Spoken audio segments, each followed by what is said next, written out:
मारपीट घटना के लिए कोई कह दे कि मैं दोषी हूँ तो अपने पद से इस्तीफा दे दूंगा, राजनीति से संन्यास ले लूंगा। कुछ बिहार भिड़ंत पर बोले उदयन गुहा।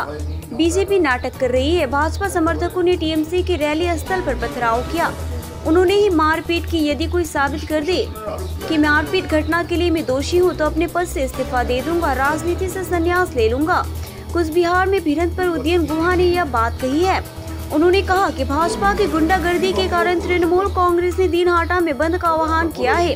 राज्य नेतृत्व को जानकारी दी गई है और साथ ही प्राथमिकी दर्ज कराई गई है। उन्होंने कहा कि 5 साल तक बीजेपी के नेता गायब रहते और अचानक से प्रकट होते हैं। उदयन गुहा ने निश्चित प्रामाणिक के आरोपों को निराधार बताते हुए खारिज कर दिया। उन्होंने दावा किया कि भाजपा समर्थकों ने टीएमसी के रैली स्थल पर पथराव किया। गुहा ने कहा कि निश्चित प्रामाणिक के काफिले के लोगों ने हम पर पत्थर फेंके और हमें निशाना बनाकर तीर भी चलाए। हमारे कुछ कार्यकर्ता घायल हो गए। केंद्रीय मंत्री खुद अपने समर्थकों को हम पर हमला करने के लिए उकसा रहे थे।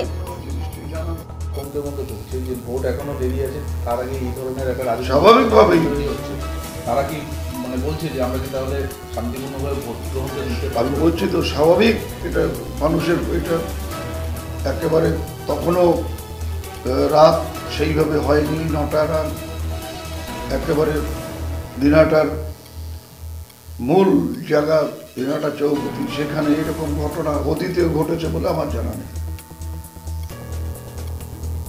এবং যারা করেছে তারা সব বহিরাগত। একটা দিনাটা শহরের কোনো লোককে আমি দেখিনি।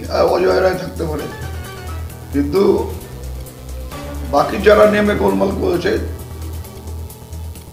জেলা সভাপতির থেকে শুরু করে বাকি সবাই হচ্ছে দিনাটা পৌর এলাকার বাইরে। বিজেপির পক্ষ থেকে আজকে নাটকটা চালিয়ে যেতে হবে, নাটকটা তো করতে হবে।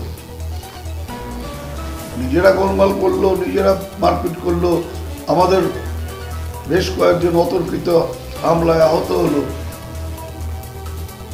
এখন ওরা এসপি অফিসে ঘেরাও করবে, ওরা কি করবে, ওরা রাজ্যপালের কাছে জানাবে, ওরা হয়তো নির্বাচন কমিশনের কাছেও গিয়ে ধর্ণা দেবে। কারণ একটা লোক যদি 5 বছর মানুষের সাথে যোগাযোগ না থাকে, 5 বছর